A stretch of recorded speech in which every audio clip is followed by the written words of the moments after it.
વાલા ભક્તો, થોડા દિવસમાં ચાતુર્માસ બેસે છે. આપણે બધાએ ભજન ભેટમાં ભગવાન વડતાલવાસી હરિકૃષ્ણ મહારાજને રાજી કરવા બરાબર લાગી જવાનું છે. અને એને માટે વાલા સંતોએ એક કુંડળધામ માટે અને એક વડોદરા ધામ માટે ભગવાનને વધારે ભજવા સેવવા એક આપણને સરસ પ્રોજેક્ટ આપ્યો છે. તો એ છે આપણા રઘુવીરજી મહારાજ કુંડળધામમાં ચાતુર્માસમાં મહાપૂજા કરાવશે. અને એમાં એક જ કુટુંબ બેસશે, બે નહીં. તો 4 મહિના એટલે કે 120 દિવસ કન્ટિન્યુઅસ મહાપૂજા થશે. અને એ 120 મહાપૂજાનું પોટલું આપણે વડતાલ હરિકૃષ્ણ મહારાજને અર્પણ કરશું, જેનું બહુ મોટું પુણ્ય થશે. અને એવું નહીં કે કોઈ દુઃખની નિવૃત્તિ માટે કે કોઈ પ્રોબ્લેમ હલ કરવા માટે આપણે મહાપૂજા કરશું, બસ પ્રભુ પ્રીત્યર્થે કરીશું. અને કદાચ કોઈનો કોઈ સંકલ્પ હોય અને એને માટે કરે તોય બાદ નહીં, પણ મહાપૂજા શરૂ થાય છે. તો જે કુટુંબને મહાપૂજામાં કુંડળધામ દરબારગઢમાં બેસવું હોય તો એણે નામ લખાવવા. ક્રમ બાય ક્રમ હવનો વારો આવી જશે. તમને જે દિવસ આપવામાં આવે તે દિવસે તમારે આવી જાવ. મહારાજ બરોબર? રઘુવીરજી મહારાજ. હવે કારલીબાગમાં એ કાર્યક્રમ એવો સંતોએ નક્કી કર્યો છે. એકવાર એ કર્યો હતો. આ મહાપૂજાનો આપણો અનુભવનો કાર્યક્રમ છે અને પહેલોય કર્યો હતો. તે કાર્યક્રમ છે ઘનશ્યામ મહારાજને તમારે ઘરેથી પરિપૂર્ણ શુદ્ધિ સાથે ભાવ સાથે થાળ કરીને લાવવો અને ધરાવવો. આ કાર્યક્રમ 120 દિવસ ચાલશે. રોજે એક હરિભગતને ઘેરેથી 20 વર્ષના થયા વાલમજીને માટે સરસ મજાનો પોતાના ભાવથી બનાવેલો થાળ.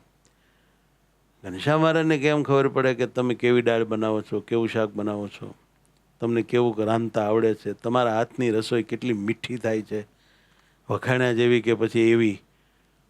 આપણે બધાએ ભગવાનને રાજી કરવા વડોદરાવાસીઓએ રોજે થાળ બનાવીને વાલા મહારાજને માટે લાવવાનો. સંતો ભગવાનને થાળ જમાડી દેશે, પ્રસાદી તમને પાછી દેશે. અમને સાધુ સંતોને એ તમારો થાળ ધરાવવાની સેવા મળે, એ અમારી સેવા. માટે આપણે રોજ એક ભક્તએ થાળ કરીને વાલા ઘનશ્યામ મહારાજને જમાડવાના. અને આ 120 થાળનું મોટું પુણ્યનું પોટલું આપણે વડતાલ હરિકૃષ્ણ મહારાજને ભેટ કરવાનું. અને કાર્તિકી એકાદશી પ્રબોધિની આવે ત્યાં ઘનશ્યામ મહારાજનું વજન વધી જવું પડે. સમજી ગયા કે નહીં? એવા હારા જમાડવાના. એને તો આ બે વાત બધા ધ્યાનમાં લે અને પોતપોતાની રીતે તૈયારી કરે. અને બાકી તો સૌએ ચાતુર્માસમાં પોતપોતાની રીતે ભગવાનને રાજી કરવા ભજનના નિયમો લીધા છે. એના ફોર્મ ભર્યા હશે, ન ભર્યા હોય તે ભરી દેજો. અને આ તો વડતાલવાસી હરિકૃષ્ણ મહારાજને લક્ષ્મીનારાયણ આદિ દેવોને 2 વર્ષ થયા બેઠા. એને આપણે 2 વર્ષથી બધા જ જીવાત્માઓ એના દર્શનનો લાભ લઈએ છીએ, એની સેવાનો લાભ લઈએ છીએ અને કલ્યાણને પામીએ છીએ, પામશે. એવા પરમાત્માને રાજી કરવા માટે વડતાલમાં જયતી સહ હરિકૃષ્ણ, સાક્ષાત વડતાલમાં ભગવાન રહે છે એવું આપણા સત્સંગી જીવનમાં લખ્યું છે. માટે એવા વાલા મહારાજને રાજી કરવાનો એક મોકો છે. દેશ વિદેશમાં વસતા બધા જ ભક્તો મહેનત કરે અને બીજા કોઈ લાગતા ઓળખતા સગા વાલા સ્નેહી સત્સંગી ભક્તો એને પણ કાંઈક નાનું મોટું નિયમ આપજો અને એને ભગવાનને ભેટ ધરવાનું પોટલું બંધાવજો. એનું કામ થઈ જાય તમારે સંગે સંગે. બરાબર છે? તો ભાઈઓ ત્યાગી ગૃહી તમને જે ઠીક લાગે એને પણ આને નિયમ દઈને થોડું ઘણું કરાવજો, ફોર્મ ભરાવજો, કાં તો તમે યાદી રાખજો. મહારાજને આપણે રાજી કરવા છે.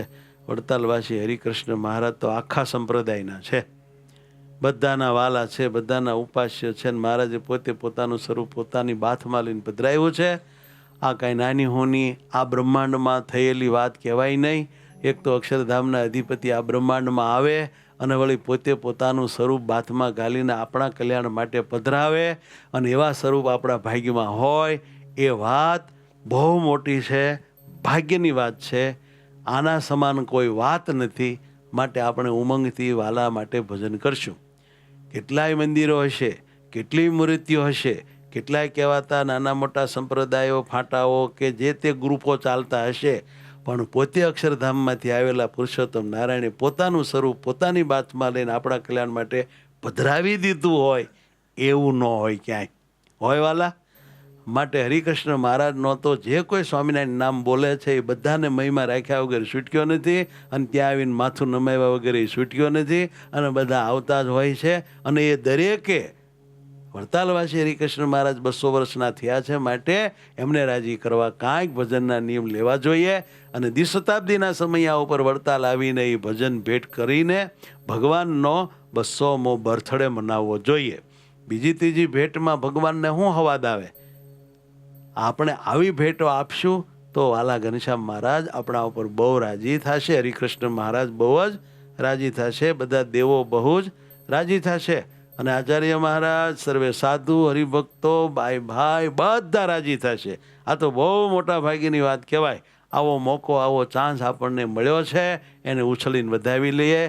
ફરીવાર વાલા હરિકૃષ્ણ મહારાજ આદિ દેવોનો દ્વિશતાબ્દી આવવાનો નથી. પછી આવશે, મોટા મોટા આવશે, 2.5 વર્ષનો, 300 વર્ષનો, પણ તેથી આપણે હશું નહીં. આપણા જીવનમાં એક જ વાર 200 વર્ષનો વડતાલ પાટોત્સવ આવ્યો છે, અને આપણે એના માટે જે થાય તે કરી છૂટવાનું છે. રાજી બધા? હવને ભાવથી જય સ્વામિનારાયણ.